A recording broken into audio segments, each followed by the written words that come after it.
سلام، با بخش کامنت همراه با بابک رهنورد در خدمت شما هستیم. بابک بریم. خب منم سلام میکنم خدمت بینندگان. بله. خبر از شما، کامنت از ما. خبر اول خبر نیست، یک رویداد استثنایی و یک تحول عجیب و غریب در وجود ما رو استرس گرفت. این چیه که باید ببینی. ببین، سرکرده ارتش رژیم رفته تو زیرزمین، از جدیدترین جنگنده رژیم رونمایی کرده. این اتفاقیه که فکر میکنم اصلا تاریخ جنگ‌های هوایی رو کامل دگرگون میکنه. ببین عکسو.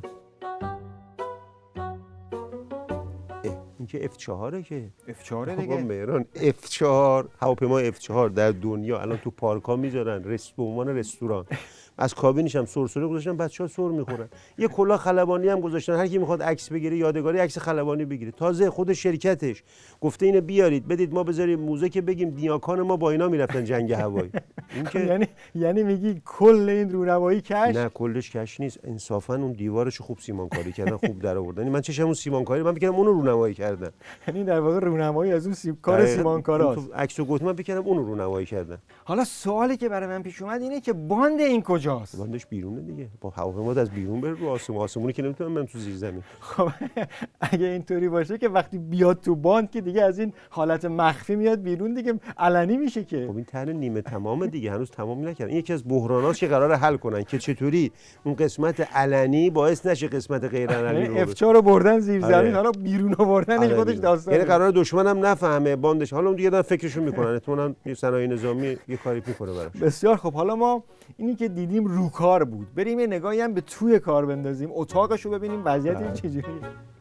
این که بتون کاریه که یعنی همه اون خرج کردن برای پنهان کردن این. خب انگار که مثلا یه گاف صندوق بسازی توش حلبی بذاری، با گاف صندوق میزن طلا بده، گاف صندوق زیرزمین ساختی واسه F4. تازه F4 الان بدی به عنوان هدف تمرینی نیرو هوایی کشور دیگه قبول نمیکنه که بعد بیام تو زیرزمین دنبالش بگردن. اینجوری نمیشه بابک، تو سیاه‌نمایی میکنی. اصلا نیروی هوایی خیلی هم تعریف کردم که از سیمانکاریش تعریف جنگ هوایی رو بذاریم کنار. بریم نیروی دریایی رو نگاهی بهش بندازیم. بریم. بله.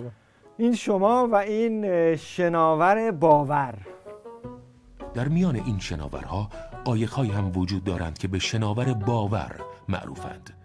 این شناورها بدون آنکه نیروی رزمنده‌ای روی آنها باشد، از یک مسافت مشخص روی هدف قفل کرده و با انبوهی مواد منفجره خود را به میان ناوگروه‌های دشمن میرسانند.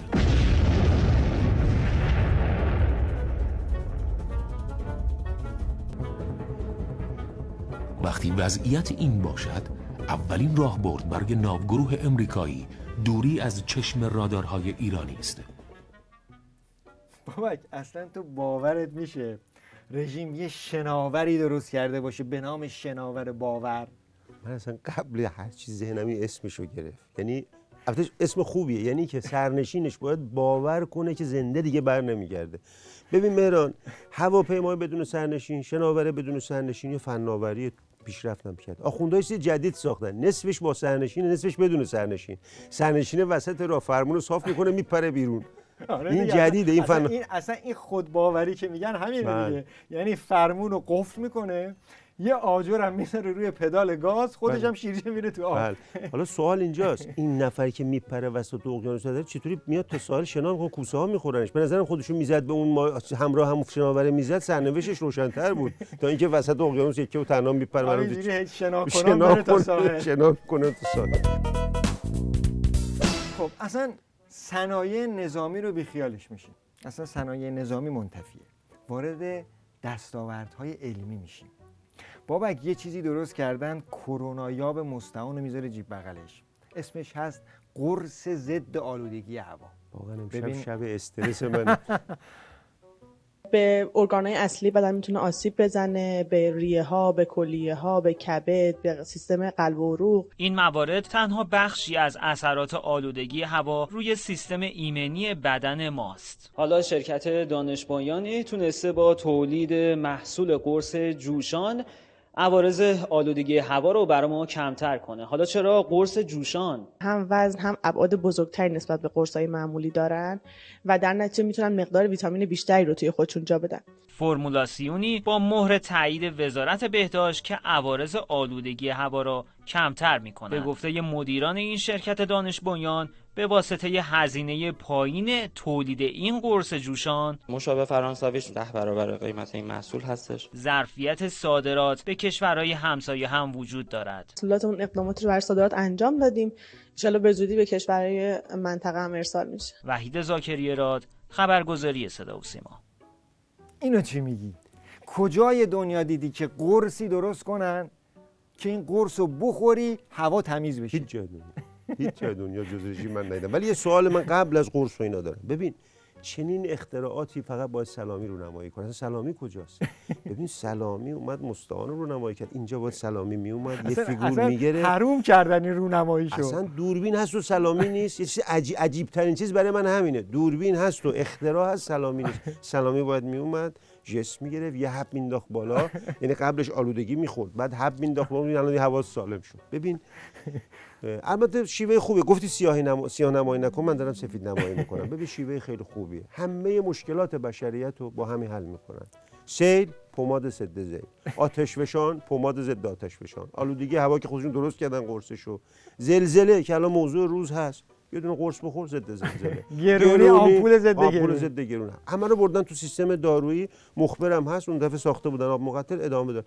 ببین مهران تمام اینا همون محصول دانش بنیانی که خامنه‌ای گفت، همون دانش بنیان گفت اینا داره قرص و پمادش همینطور میاد تو بازار. الان گفتی دانش بنیان، من فکر می‌کردم این دانش بنیان و خامنه‌ای از خودش در آورده، اما بعد یه چیزی دیدم نه بابا، بنیانگذار این دانش بنیان خمینی ملعون بوده. اینو ببین چه دانش بنیانیه.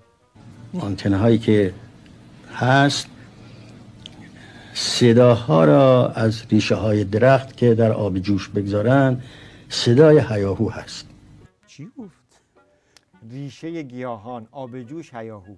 ببین البته از خمینی بعید نیست، چون خمینی 40 سال پیش یک کلمه گفت، الان هر سال دارن تبیین میکنن چی گفته. حالا اینجا که باز 6 7 کلمه، همون هیچ که گفت، همون هیچ معروف، الان که 6 7 کلمه گفت. ببین حالا این 6 7 کلمه رو همجوری حالا تبیین کنن. خمینی اول حرف میزد، اصلا سیستمش این اول حرف میزد، بقیه باید فکر میکردن که اون چی میگه، خودش زحمت فکر کردنش هم نمیکشید. یعنی بقیه اول فکر میکنن بعد حرف میزنن. این عکس بود. این عکس حرف میزد بقیه باید فکر کنن. اصلا همه کارش ضد غیر انسانی. ولی قبول داری با همین جمله فیزیکدان، گیاهشناس، عرض کنم به خدمتت شیمیدان و همه رو غافلگیر کرد؟ بابا مهران این 4 تا کلمه رو به بچهای مدرسه دبستانی هم میدادی بهترین جمله رو میساختن. چیو غافلگیر کرد؟ ریشه گیاه و هیاهو رو آب جوش رو میدادی. چیو غافلگیر کرد؟ مثلا خمینی همه حرفاش همینطوری بود. اما بریم سراغ خبر آخر. بعد از اینکه پاسدار زاکانی شهردار دزد رژیم گفت که میخواد از قبرها عوارض بگیره، چمران برگشت گفت نه این عوارض نیست، این بهای خدماته. خدمات به چی؟ به مرده ها خدمات میدن؟ راست میگه دیگه، به مرده ها نهار و شام میدن، احتمالاً یارانه بهشون میدن. پول آب، پول برق ازشون میگیرن تا پول آب. یه دهک جامن، درستی که نیستن ولی خب هستن دیگه، بالاخره تو زمین هم دفنن. اصلا میدونی کسی بودجه رژیم برای چیه؟ برای اینکه همین خرج مرده ها میکنه دیگه. راستش من یه وحشتی منو گرفت، فکر کردم که رژیم فقط زنده ها رو اذیت میکنه. معلوم شد که از مرده ها هم دست بر نمیداره. این زنده و مرده از زجر این رژیم در امان نیستن. بله بسیار خوب. خبرها زیاده، کامنت ها هم زیاده، اما اون چه که محدوده فرصت ماست. خیلی متشکریم. تا هفته دیگه و یک کامنت دیگه. خدا نگهدار.